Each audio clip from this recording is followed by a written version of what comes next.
tuttav tuli tagasi Austraaliast, oli seal siis olnud mingi aastak või kuidas seal ollakse, on ju.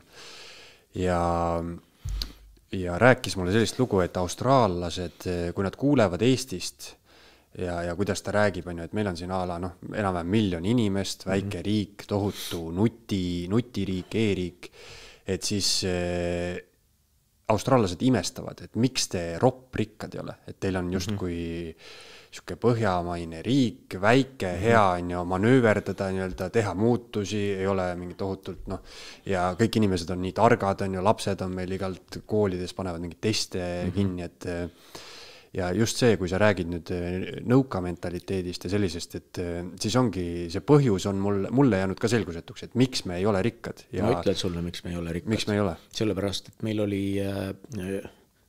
oli pea 50 aastat oli nõuka okupatsioon ehk Vene okupatsioon riigis. Ja see oli see aeg, kui meie areng siis nii-öelda taandarenes, eks, siis me liikusime nagu ajaloos tagasi, eks, 50 aastat. Ja kui sa vaatasid samal ajal Soomet või Rootsit, eks, kus olidki inimesed rikkad ja elasidki hästi ja kõik oli nii nagu enam-vähem normaalses ühiskonnas, siis meil seda ju ei olnud. Ja meile keegi ei õpetanud, kuidas me peaksime elama tegelikult, eks. See teadmine tekkis hiljem, kui me saime juba iseseisvaks ja me pidime jälle selle leiutama ja õppima.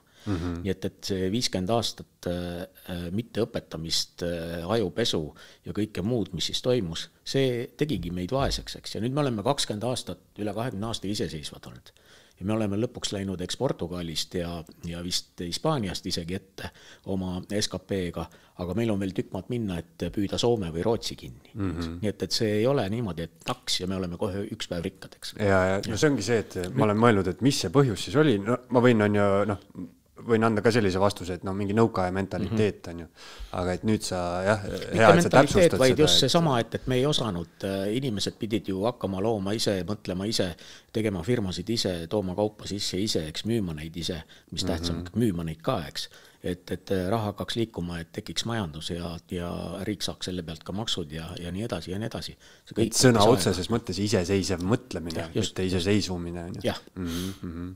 Et see on huvitav jah, et iseenesest ju kõlab on ju kõik hästi, et just tänapäeval enamus raha on ju IT-s ja sina oled ka selle sektoriga kokku puutunud ja see, mis ma tahtsin ka sinu käest küsida, et kui sa näiteks tegid mingid internetifirmasid on ju Millenniumi juures seal kuskil ja kas sinu arust tehisintellekt või näiteks konkreetselt chat GPT, kas see on samasugune pöördumatu muutus nagu internet, kui sa filosofeerid? No me võime selles mõttes veelgi filosofeerida ajaloos tagasi, et kas tule tegemise leiutamine on pöördepunkt ajaloos, eks, või kas ratta leiutamine on pöördepunkt ajaloos, mis kahtlemata ja kindlasti nad on, eks.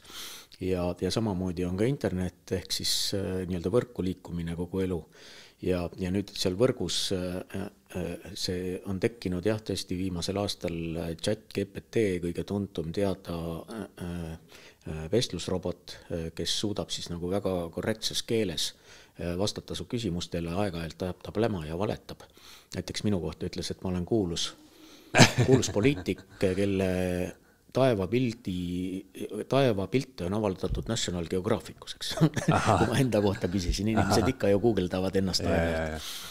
Aga ta on nüüd selle interneti sees, eks, järgmine etapp ja ei ole pull on vaadata, kuidas me oleme aastaid siin oma eesti keele robotit arendanud, kes suudab lugeda või anda mingit emotsiooni, siis nüüd järsku plõks, eks, Google Translate ei tõlgi ka nii hästi ära, kui tema räägib eesti keelt, eks, rääkimata kõik ülejäänud keeled, mida ta oskab. See on pöördehetk, jah, aga mina nii kriitiline ei ole või kartlik, et see on nüüd tehisintellekt, kes võtab varsti meil elu üle, ei, see on tavaline vestlusrobot, kes teab väga palju ja oskab rääkida ja oskab oma sõnu seada. Aga see, et ta ise ükskord otsustab, selle jaoks meil on vaja natukene paremaid arvuteid, ehk mitte enam analoogarvuteid, vaid kvantarvuteid, eks. Selline, kus siis on üks qubit, mis võib olla nii 0 kui 1, mitte praegustes arvutites, kus on 1 või 0 on vastuseks. Ta peab valima, eks, loogiline integraalühendus, kumba ta valib. Seal on korraga, eks, sul on 1 miljon võimalust korraga, eks. Sinna on veel aega, aga ma arvan, et umbes 2040-2050 saabub see aeg, jah. vot siis läheb huvitavaks. Siis läheb huvitavaks, tegelikult läheb juba järgmise 5 aasta jooksul huvitavaks. Kui paljud töökohad ära kaovad, kui paljud inimeste saatust see muudab. Minu lähedased sugulased, paar tükki on programmeerijad ja nad juba natukene pelgavad, sellepärast et nad kasutavad ise chati, et oma tööd lihtsustada. Eks kui sul on vaja midagi kirjutada, sa annad talle ette, kui tee mulle see koodi jupp ja ta teeb selle ideaalselt. Eks. No, sa ei pea ise enam seda välja mõtlema. Et see muudab tõesti meie elu, jah. Ja ma olen mõelnud, aga tõelise singulaarsuseni on veel aega, eks. Ja. Singulaarsus saabub see hetk, kui chatitaoline või vanasti oli, aastaid tagasi oli Watson, kes mängis malet ja võitis nüüd Kuldvillaku saateid, eks. Et kui selline arvuti siis nagu otsustab, et nüüd on see hetk, kui ma tean ise, mida ma teen. Ja siis ta otsustab, et on meil neid inimesi vaja, eks. Tõmba musoonikihi maha ja polegi rohkem inimesi, eks. Aga see on üks stsenaarium. See on nagu see, et nagu sa ütlesid, et ta vahepeal valetab, siis iseenesest see on nagu viga, aga kui ta nimelt hakkab valetama, siis seda võib juba nimetada manipuleerimiseks. Just. Et kui sa küsid ja siis ta ise otsustab, mis tõde ta sulle räägib. Just. Aga tulles korra tagasi selle Eesti jõukuse juurde, et nüüd me oleme mõnda aega olnud, et millal sa arvad, meil selline taandareng nagu ära kaob, et ütleme, kui me võtame põlvkond on 25 aastat, et kui meil uus põlvkond peaks nagu hakkama juba pead tõstma, et inimesed, kes on siis sündinud taasiseseisvuse ajal, on ju, et kas siis sinu hinnangul toimub meil mingisugune järsk hüpe mentaliteedis? Ühtepidi me jõuame jälle õpetajate juurde tagasi, õpetajate palkade juurde ja kogu haridussüsteemi juurde tagasi. Eks teistpidi jällegi ma ei ütleks, et meil on taandareng, meil on pigem väga kiire areng olnud siiamaani, kui me nüüd oleme öelnud, et me oleme 20 aastaga püüdnud kinni osad Lääne-Euroopa riigid juba, eks, et me oleme tegelikult ikkagi arengufaasis, mitte enam taandarenguseks.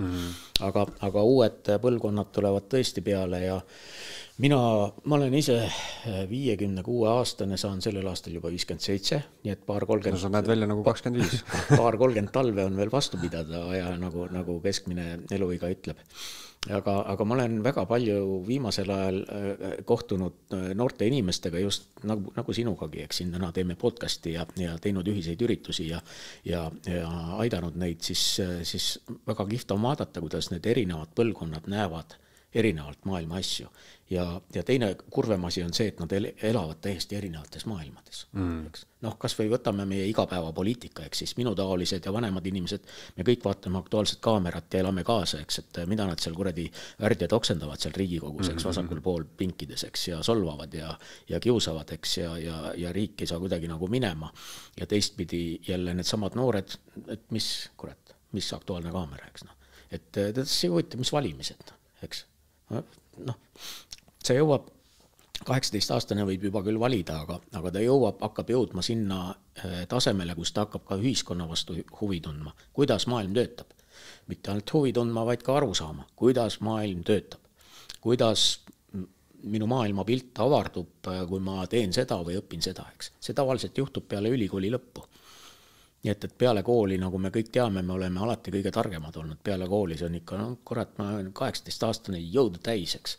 Ma lõpetasin kooli ära, eks. Aga mida fakki, eks? Tead kõigest kõike, aga mitte midagi samal ajal.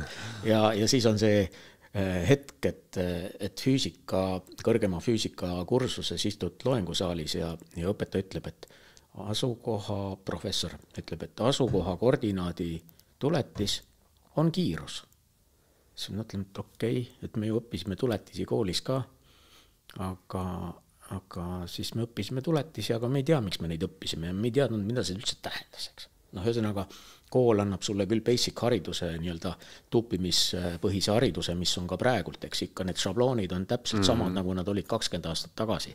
Sa pead teadma mingit fakti peast, eks. Ajaloo eksamil sa pead nagu teadma nagu keskajast kuni tänapäevani mingit peatükki, eks, koos aastaarvude ja inimeste nimedega. Mis on üle tore, kui sa seda ise tudeerid ja tunned huvi, aga mitte see, et sind õpetatakse, kuidas tegelikult asjad olid ja miks nad niimoodi olid, eks. mis tähtsus see on, et Jüriöö ülestõus oli 1343, et noh, minul on see pähe kulunud ja hea, ta ei tule kuidagi kahjuks, eks, aga miks pärast üldse Jüriöö ülestõus tekkis, eks, ja kuidas ta kulges, noh. See on tõsi ja selle kohta ma kunagi nägin suht levinud meemi, et näidati autot 100 aastat tagasi, autot tänapäeval ja siis näidati klassiruumi 100 aastat tagasi ja klassiruumi tänapäeval, et noh, seal igaüks võib mõelda, kui suured need erinevused olid. Eesti esu.